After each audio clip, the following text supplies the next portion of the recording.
Hi, I'm Logan Reddy, economic expert in South African ICT. So the burning question is, should you invest in South Africa based on its Network Readiness Index? Hi, I'm Obadiah Naidu, international expert in ICT. So before we answer Logan's question on the Network Readiness Index, let's understand what the World Economic Forum's Network Readiness Index is, and specifically how it's measured. The Network Readiness Index is an assessment of a country's worldwide ability to make best use of its information and communication technologies.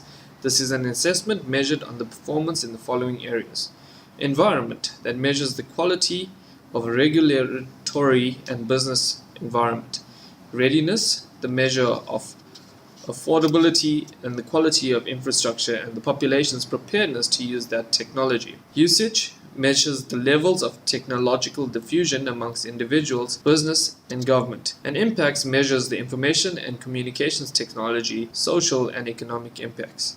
By these measures, it makes sense as high economies dominate the top of the rankings, with Singapore ranked highest. So should you invest in South Africa based on its Network Readiness Index? Thanks, Obadiah, for that useful information. So let's debate this topic further. In 2015, SA ranked 75 in the NRI rankings, and a year later, in 2016, has moved up further to rank number 65. According to a report by networking firm Cisco, South Africa's leap in the ranking was driven by the private sector and by upgrades to digital infrastructure and affordability. Start pulling out your checkbook, folks. SA is poised and ready, and is definitely the place to invest. Hold up just a minute. In 2005, South Africa was ranked 37 according to the NRI rankings. 10 years later, in 2015, they were ranked 75. And now, a year later, 2016, they move up 10 positions to number 65. With a ranking system that is this relative and jumps so frequently, how can you take this ranking as a trusted source to invest in a country?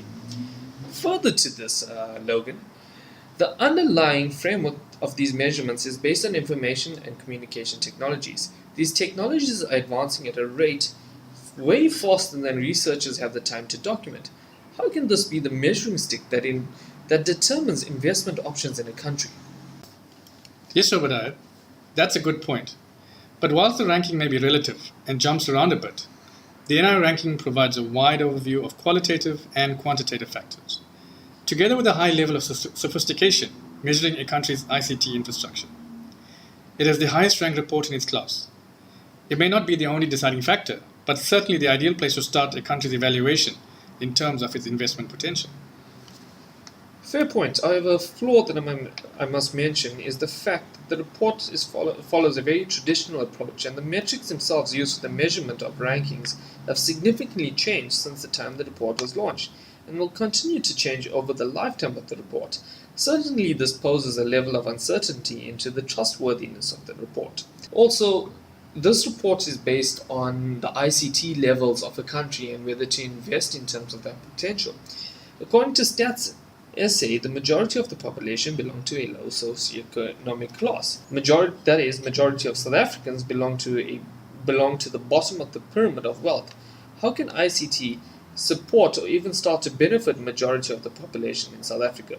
Surely this is an investment doomed to fail. I disagree, as according to Sumitra Dutta, co-publisher in the World Economic Forum, describes the report as a non-static entity that will evolve with time, with its measuring factors constantly being reviewed, and discusses the inclusion of factors such as broadband together with mobile and digital under the impacts category. It explains how these technologies have made such an impact recently as opposed to when the report originated, thus showing the constant change over time in the report's nature, thereby contradicting your point. And finally, Dr. C.K. Prahlad talks about the bottom of the pyramid and how effective use of ICT can be used to bring about change and uplift the lower socioeconomic class.